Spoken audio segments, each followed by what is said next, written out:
ఆదికాండము 19వ అధ్యాయము. ఆ సాయంకాలమందు ఆ ఇద్దరు దేవదూతలు సొదొమ చేరునప్పటికీ లోతు సొదొమ గవిని యొద్ద కూర్చుండి ఉండెను. లోతు వారిని చూచి వారిని ఎదుర్కొనుటకు లేచి సాష్టాంగ నమస్కారము చేసి, నా ప్రభువులారా, దయచేసి మీ దాసుని ఇంటికి వచ్చి రాత్రి వెళ్ళబుచ్చి కాళ్ళు కడుగుకొనుడి. మీరు పెందలకడ లేచి మీ త్రోవను వెళ్ళవచ్చునను. అందుకు వారు, అలాగు కాదు, నడివీధిలో రాత్రి వెళ్ళబుచ్చదమని చెప్పిరి. అయినను అతడు మిక్కిలి బలవంతనం చేసినప్పుడు వారు అతని తట్టు తిరిగి అతని ఇంట ప్రవేశించిరి. అతడు వారికి విందు చేసి పొంగని రొట్టెలు కాల్చగా వారు భోజనము చేసిరి. వారు పండుకొనక ముందు ఆ పట్టణస్థులు అనగా సొదొమ మనుష్యులు, బాలురును, వృద్ధులను, ప్రజలందరూ నలుదిక్కుల నుండి కూడివచ్చి ఆ ఇల్లు చుట్టవేసి లోతును పిలిచి, ఈ రాత్రి నీ యొద్దకు వచ్చిన మనుష్యులు ఎక్కడా? మేము వారిని కూడినట్లు మా యొద్దకు వారిని వెలుపలకు తీసుకుని రమ్మని అతనితో చెప్పగా, లోతు వెలుపల ద్వారమునద్దనున్న వారి దగ్గరకు వెళ్ళి తన వెనుక తలుపు వేసి, అన్నలారా, ఇంత పాతకము కట్టుకొనుకుడి. ఇదిగో, పురుషుని కూడని 2 కుమార్తెలు నాకున్నారు. సెలవైతే వారిని మీ యొద్దకు వెలుపలికి తీసుకొని వచ్చేదను. వారిని మీ మనస్సు వచ్చినట్లు చేయుడి. ఈ మనుష్యులు నా ఇంటి నీడకు వచ్చినారు గనుక వారిని మీరేం చేయకూడదని చెప్పినప్పుడు వారు నీవు అవతలికి పొమ్మనిరి. మరియు వారు, వీడెవడో మనలోనికి పరదోషిగా వచ్చి తీర్పరిగా నుండచూచుచున్నాడు కాగా వారికంటే నీకు ఎక్కువ కీడు చేసేదమని చెప్పి లోతు అను ఆ మనుష్యుని మీద దొమ్మిగా పడి తలుపు పగలగొట్టుటకు సమీపించిరి. అయితే ఆ మనుషులు తమ చేతులు చాపి లోతును ఇంటి లోపలికి తమ యొద్దకు తీసుకొని తలుపులు వేసిరి. అప్పుడు వారు పిన్నలు మొదలుకొని పెద్దల వరకు ఆ ఇంటి ద్వారము దగ్గరనున్న వారికి కనుమబ్బు కలుగజేయగా వారు ద్వారము కనుగొనలేక విసికిరి. అప్పుడు ఆ మనుషులు లోతుతో, ఇక్కడ నీకు మరి ఎవరున్నారు? నీ అల్లుని, నీ కుమారులను, నీ కుమార్తెలను, ఈ ఊరిలో నీకు కలిగిన వారిని అందరినీ వెలుపలకు తీసుకుని రమ్ము. మేము ఈ చోటు నాశనము చేయవచ్చుతిమి. వారిని గూర్చిన మొర యెహోవా సన్నిధిలో గొప్పదాయను గనుక దాని నాశనము చేయుటకు యెహోవా మమ్మును పంపెనని చెప్పగా, లోతు బయటకు వెళ్ళి తన కుమార్తెలను పెండ్రాళ్ళనై ఉన్న తన అల్లులతో మాట్లాడి, లెండి, ఈ చోటు విడిచిపెట్టి రండి, యెహోవా ఈ పట్టణమును నాశనము చేయబోచున్నాడని చెప్పెను. అయితే అతడు తన అల్లుల దృష్టికి ఎగతాళి చేయువాని వలె ఉండెను. తెల్లవారినప్పుడు ఆ దూతలు లోతును త్వరపెట్టి, లెమ్ము, ఈ ఊరి దోష శిక్షలో నశించిపోకుండా నీ భార్యను, ఇక్కడనున్న నీ 2 కుమార్తెలను తీసుకొని రమ్మని చెప్పిరి. అతడు తడవు చేసెను. అప్పుడు అతని మీద యెహోవా కనికరపడుట వలన ఆ మనుష్యులు అతని చేతిని, అతని భార్య చేతిని, అతని 2 కుమార్తెల చేతులను పట్టుకొని వెలుపలకు తీసుకువచ్చి ఆ ఊరి బయట నుంచిరి.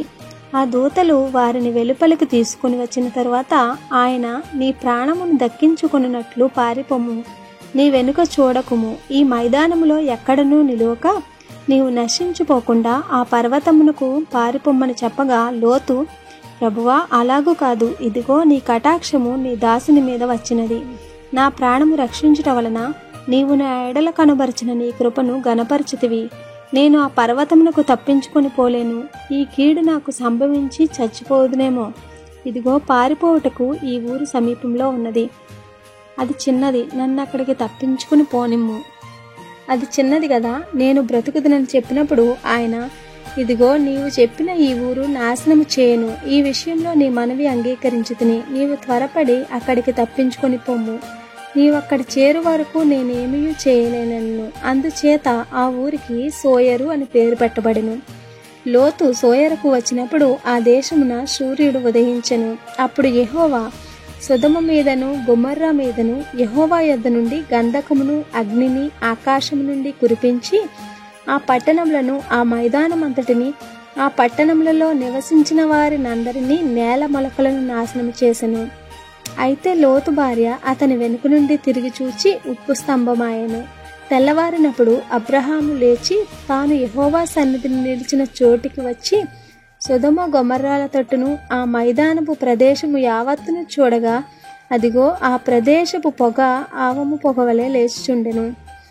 దేవుడు ఆ మైదానపు పట్టణములను పాడు చేసినప్పుడు దేవుడు అబ్రహామును జ్ఞాపకము చేసుకుని లోతు కాపురమున్న పట్టణములను నాశనము చేసినప్పుడు ఆ నాశనము మధ్యన లోతు నశించకుండా అతన్ని తప్పించెను.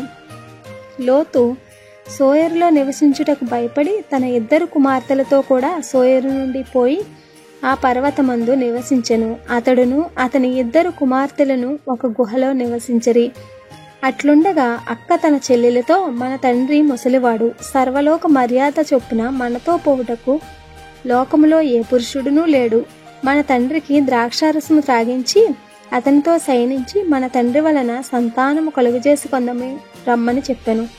ఆ రాత్రి వారు తమ తండ్రికి ద్రాక్షారసం త్రాగించిన తరువాత అతని పెద్ద కుమార్తె లోపలికి వెళ్ళి తన తండ్రితో శయనించెను. కానీ ఆమె ఎప్పుడు శయనించినో ఎప్పుడు లేచిపోయినో అతనికి తెలియలేదు. మరునాడు అక్క తన చెల్లెలను చూచి, నిన్నటి రాత్రి నా తండ్రితో నేను శయనించితిని. ఈ రాత్రి అతనికి ద్రాక్షారసం త్రాగించిన తరువాత నీవు లోపలికి వెళ్ళి అతనితో శయనించుము. అలాగున మన తండ్రి వలన సంతానము కలుగజేసుకొందుమని చెప్పెను. ఆ రాత్రియు వారు తమ తండ్రికి ద్రాక్షారసము త్రాగించిరి. అప్పుడు ఆ చిన్నది లేచి అతనితో శయనించెను. ఆమె ఎప్పుడు శయనించునో ఎప్పుడు లేచిపోయినో అతనికి తెలియరాలేదు. అలాగున లోతు యొక్క 2 కుమార్తెలు తమ తండ్రి వలన గర్భవతులైరి. వారిలో పెద్దది కుమారుని కని వానికి మోయాబను పేరు పెట్టెను. అతడు నేటి వరకు మోయాబీలకు మూలపురుషుడుగా ఎంచబడును. చిన్నది కూడా కుమారుని కని వానికి బెన్నమ్మి అని పేరు పెట్టెను. అతడు నేటి వరకు అమ్మోనీయులకు మూలపురుషుడుగా ఎంచబడును.